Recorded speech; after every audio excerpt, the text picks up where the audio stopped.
Last week, I welded the new front clip onto this 1980 Toyota long bed. This week, I'm going to be prepping the engine bay, getting it primered, painted, and clear coated. First, I need to strip anything left in the engine bay. An easy way to keep track of which bolts go where is to make a quick sketch of the firewall on a piece of cardboard. Then just poke holes where each bolt goes and stick the bolts into the cardboard.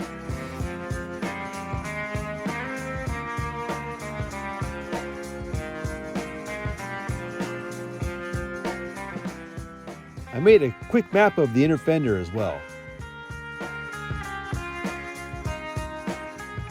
And then the lower section of the firewall.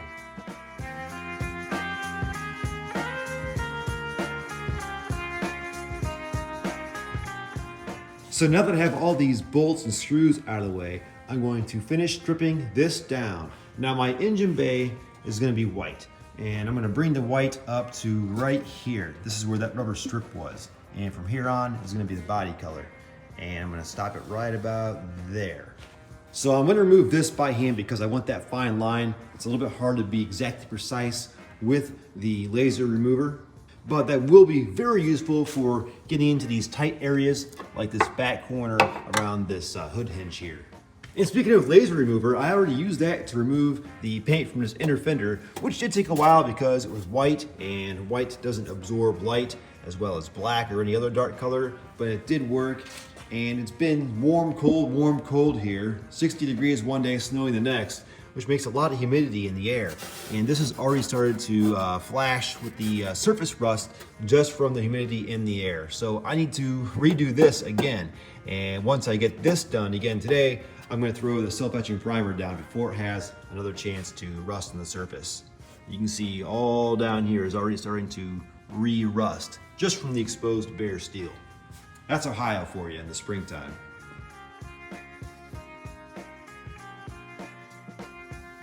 I used the mini belt sander to remove this narrow strip of paint from this top edge and clean up some of the heavier areas of rust around this seam.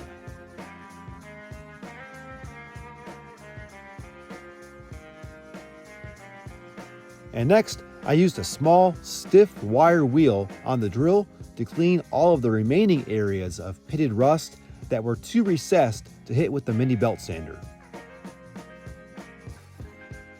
Then I removed any remaining paint and surface rust with the FLC 200 by Fortune Laser.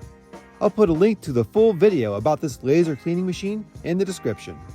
I realize that laser cleaners aren't exactly household items yet. If I didn't have this, I would still be removing the original paint with aircraft remover, sandpaper, or a wire wheel.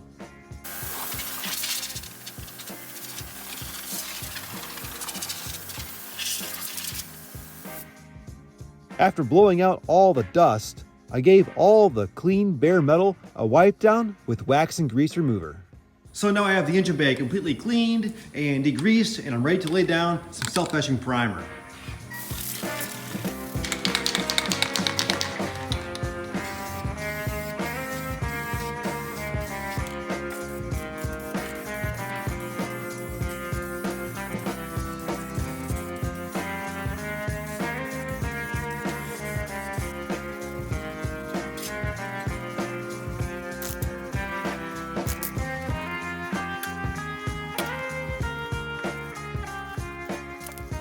I went ahead and hit all the plug welds with the self-etching primer while I was at it. So I've given this self-etching primer 24 hours to dry, and now I'm going to sand it with some 600 grit, aka a gray scuff pad. And I'm sanding it to give the paint something to bite to, but also because if I look really close, you can see there's a little bit of dirt and a couple fuzzies that landed in the finish, so I'll get those smoothed out as well.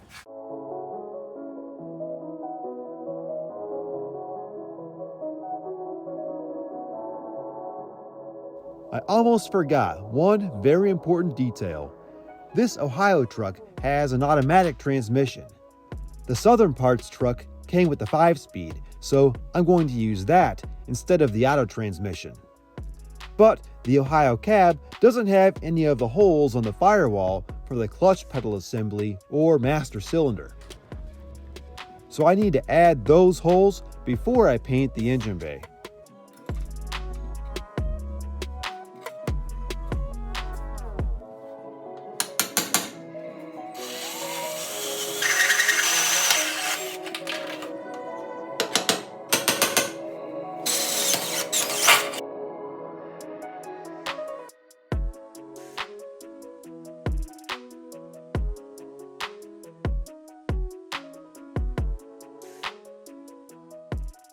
One last thing to do before I'm ready for paint is add seam sealer on the areas that I welded back together. I'm using gray seam sealer 550 by Dynatron. I could only get the sealer so smooth with my finger, but I heard that you can get it pretty smooth by going over it with an ice cube. And that sort of helped, but then the ice cube started melting and made a mess.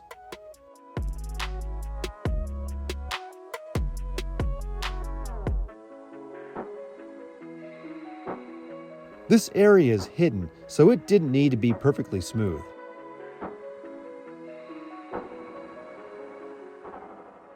And then sealed the gap between the front support and inner fenders. I'm also going to be painting the valve cover to match the engine bay, so I'm taking some time to file down all the rough casting marks so it will look more smooth after it's painted. I also removed all of the hardware on the outside and had to take the baffle out from the inside to tap out the nipple on the top and remove the rubber grommet. Then I laser cleaned the surface to remove all of the old paint. And cleaned the inside while I was at it. I block sanded the raised areas with 180, 220, and 320 grit sandpaper because I'm going to be polishing those later on after it's all painted. Removing all the tiny pits on these areas before painting will help the paint come off easier later on. So I've been waiting about 2 weeks and it's finally going to be 70 degrees today and low humidity, which means I can finally paint this engine bay. I've got it all masked off, ready to go. I applied the self-etching primer almost 2 weeks ago now, so today is the day. Now, normally in the past, you've seen me use VHC engine enamel or Duplicolored engine enamel, and these products have treated me pretty well, but I'm always on the lookout for a better product out there. So, today I'm going to try some paints from a company I have not used in the past, and this is a engine paint and a 2K high gloss clear coat by Era Paints. Now the reason that this is a better product than these is because in addition to also being high heat, this is a 2K engine paint. And what that means is you'll notice on the bottom of the can there's a little button, and when you push that in, it activates the hardener and that mixes with the paint, much like you would use in a spray gun. And that means this is going to dry to a much harder, durable finish than either of these. Now they say you don't even need to have any primer down before using this, but I went ahead and primed it anyways, just so I wouldn't have all that bare metal showing over the last 2 weeks while I've been waiting for the perfect weather and flash rusting in the meantime. And notice this valve cover here, I'm also going to be applying the same white engine paint to it without the primer to see how it holds up. And then I'll also put some 2K high gloss clear on top of that. That way my valve cover will be a perfect match to my engine bay. I've already masked off everything important that I don't want to get any overspray on, which is really just the windshield. This frame is going away, I don't need the transmission. Really, none of this down here matters to me anymore because I have all nice new stuff over there. And the last step I need to do before I paint is wipe it down with some wax and grease remover. And then once that dries, I'm gonna go back with a tack rag just to make sure there's no fuzzies left behind by the cloth. And then it'll finally be time to paint. So they say you should apply this to a rag or cloth first and then wipe it on, not pour onto the primer directly. And I'm making sure that the end of my rag here doesn't reach down and touch this greasy, filthy frame and then drag some contaminants back up onto my fender. And I have my fingers rubbing along here to press down this tape, so I'm going to be sure to wipe that, just in case there's any oils left behind from my fingers. Same around the seal that I applied. I probably touched the metal in that area, so I will wipe that down very well.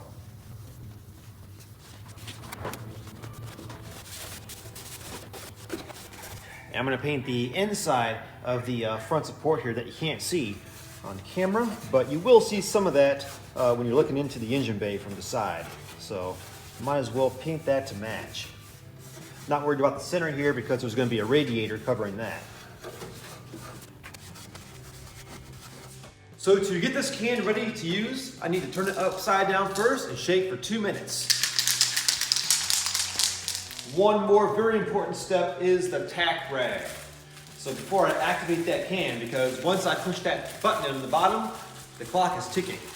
I'm going to go ahead and wipe this down with this tack rag, which looks like it's very old. If anybody knows how old this is, let me know in the comments. Still tacky though. And what I like to do with these is unfold it all first. It's like a cheesecloth almost. Yeah, it's a little bit old. It's a little bit stiff here in the middle. Get it all the way apart. As you can see, it does still have plenty of tack left in it. Oh, one more layer here. Okay, it's like a mosquito net. Now, you want this thing to be real light and fluffy, so just make it look like a loofah. This is good. And just lightly drag it across all the surfaces, just to make sure that there was a fine layer of dust that accumulated or any fuzzies left from that rag. It'll pick all those up and leave a clean surface for paint. And if I hadn't unfolded this and made this big fluffy shape, it wouldn't contour to all these different curves and surfaces. So that's why I did that. And I'm leaning here, but I'm making sure I don't touch my paint because of the oils on my skin and hands.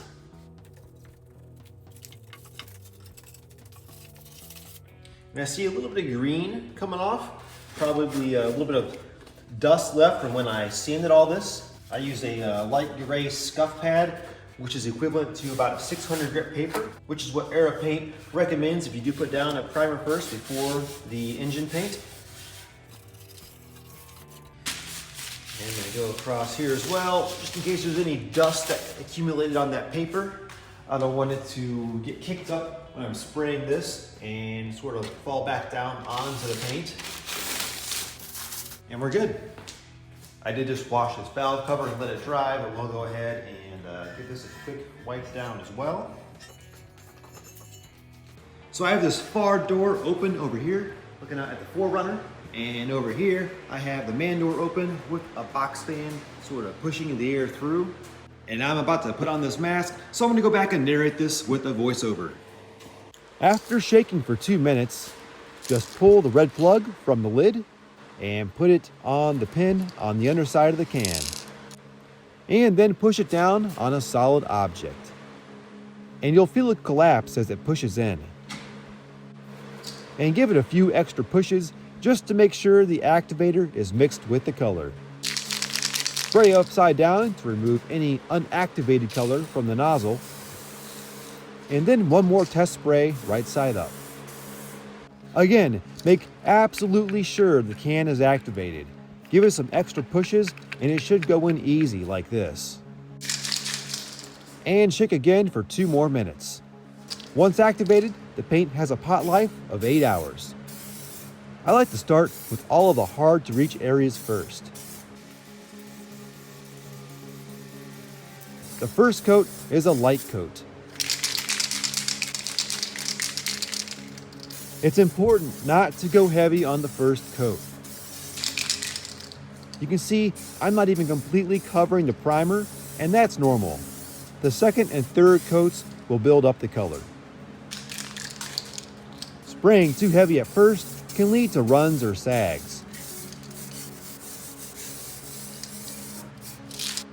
I'm making sure to get under all the edges and lips.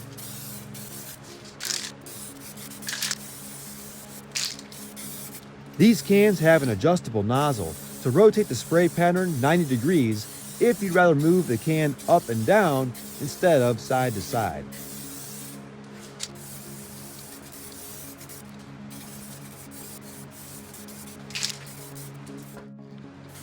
Again, it's my natural instinct to want to cover that splotchy surface of the aluminum, but light coats are key.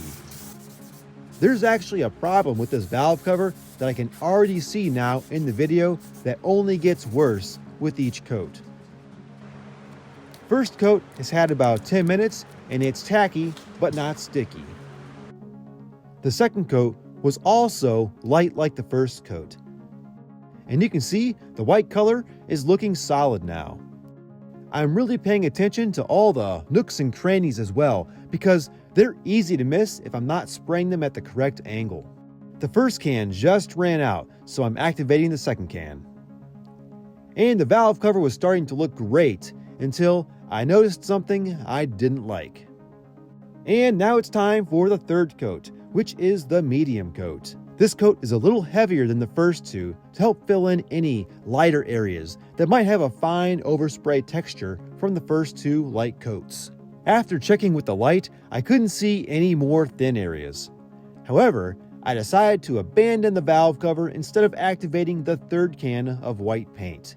Now it's time for the 2K High Gloss Clear Coat. I waited twice as long between the third coat of white engine paint and the clear coat because that coat of engine paint was heavier than the first two. And just like the first coat of engine paint, I'm going light with the clear. And the second coat of clear was also light. I had to be extra mindful of where I had already painted because it's a little harder to tell how much clear I'd already laid down. On to the second can of clear. We're doing this one in actual time, so you'll be able to see how heavy I'm laying down this third coat before it starts to run or sag. 6 to 10 inches from the surface is recommended. I'm about 6 to 7 inches away from the surface here. The closer I am to the surface, the more important it is to keep the can moving to prevent runs from applying the paint too heavy. If you want to move a little slower, then I'd stay closer to 10 inches away. It's recommended to stop every 30 seconds and give the can a quick shake. Notice the amount of paint coming out of the nozzle. All of these cans had excellent pressure and the nozzles were perfect with a consistent spray pattern. I didn't even need to put them in hot water to get that much pressure. I'm officially a fan of Aeropaints after this project. I'll link these products in the description if you want to give them a try. Just like before, I'm really making sure to get in all of the nooks and crannies of this engine bay. Engine bays can be challenging to paint because of all the contours and corners. I actually think it's easier to paint an engine bay with aerosol cans than with a spray gun, just because it's easier to control the amount of paint I'm laying down with the smaller spray pattern of a can. With a spray gun's larger spray pattern, it's easy to put too much down on the easy to reach areas while focusing on the hard to reach areas, which can lead to runs or sags. So the engine paint and the clear coat, both being 2K paints, really makes these ideal to use on smaller or irregular shaped objects and still get the same quality and longevity that I'd get using a spray gun. For body panels, I would still prefer to use a spray gun. This was about as heavy as I could go without having any runs. I did some testing on the inside of the front support where it wouldn't be noticeable and did spray too heavy and had a few runs. I highly recommend trying that in a hidden area because the best way to learn the limit of how thick you can go in the final coat is to go heavy and actually get a run. After that happened, I knew what distance and speed I had to use to get that wet look without any runs. Right here I got a little farther from the surface and didn't slow down any to compensate, and you can see I sprayed a little lighter. Not too bad, but just enough to get a little bit of texture instead of that 100% wet gloss look. Everything was going so well that I didn't want to chance going back and making it worse by trying to add more clears to that area, and then get a light spray texture on the surrounding areas. Here's a close-up look at the paint right after spraying. Still very wet. You can still see a little bit of a light orange peel texture where I sprayed a little light on the driver fender there. I went back after a few hours and remove the masking tape. The paint cures fully in 24 to 48 hours. Hey, it has been 24 hours, and of course the paint looked great yesterday when it was still wet, but check it out now. You can see it is just as glossy and shiny as it was yesterday, and it's so smooth. I am really impressed with the quality of the Era paints. It's amazing that you can get something this nice out of an aerosol can. I've been using this store-bought stuff for years, but I think I'm switching over because 2K makes all the difference. There was one issue though. You notice I didn't show the finished valve cover. Well, it was going all right, and I started to see something weird happening right over here. And it wasn't an issue with the paint, it's actually a defect in the casting. I saw something similar here on the back, and you can see I'm able to chip this up with my thumb. It's like the aluminum casting itself is just starting to flake off. And the same thing happened in the back. I noticed this one first while I was painting. There was one right here, and I actually pulled it off with my fingernail. Here's another one. It's kind of stuck on there now because of the paint. But it got to the point where I was gonna be opening another can of white, and this stuff does have a shelf life of 8 hours once you break the seal on the bottom using the red cap here. So I didn't want to bother wasting that can on something that was gonna not turn out great. So I'm gonna strip this back down, and I guess I could maybe, I don't know, grind this out and fill it with some JB Weld, I'm not sure. I've never seen a valve cover do this before. And I know I mentioned that they said you don't need to use a primer, but I'm actually glad that I did use a primer, because the primer is gonna bring out any imperfections, because you're gonna have a smooth, uniform, one color surface, and you're gonna see anything that you need to improve upon. Had I primed this first, then this would have showed up, as well as the one on the back edge here. And I think that would have let me know that I had some additional work to do cleaning up this surface before I painted it. One more piece of advice that I can offer is when I was doing the 2K High Gloss Clear Coat by Era Paints, I didn't want to go too heavy and have a run, but you really need to go kind of heavier than you would normally on that last medium coat. That's how you lay it down nice and thick and get this smooth gloss versus sort of like a drier overspray. So I practiced here first where you're not going to see it very much. I went a little thicker than I should. You can see I did have a run. There's one right there, and there was another one right there, little one right here. And again, that's not really going to be visible because there is, stuff inside here on both sides of the engine bay. So when you're first starting to spray, I recommend you do it in an inconspicuous area until you get a feel for the thickness of the paint and how much you can lay down without getting a run, because it does look a lot better and a lot glossier when it is a little bit of a thicker coat, and there's a fine line on what you can do with that thickness before it starts to run. And I feel like I pretty much nailed it on this firewall. This is perfect amount of gloss. I'm really happy with this. It's gonna look so good when it's all back together. So now that I have that engine bay done, I can't just go dropping this ugly old thing in it. I'm gonna have to clean this up now and paint it as well. I didn't have the laser cleaner yet when I put this together, but now I do, so I'm gonna pull this back apart part way, clean it, and paint it as well to make it look as good as the engine bay. And I'll be doing that next episode. Thanks for watching.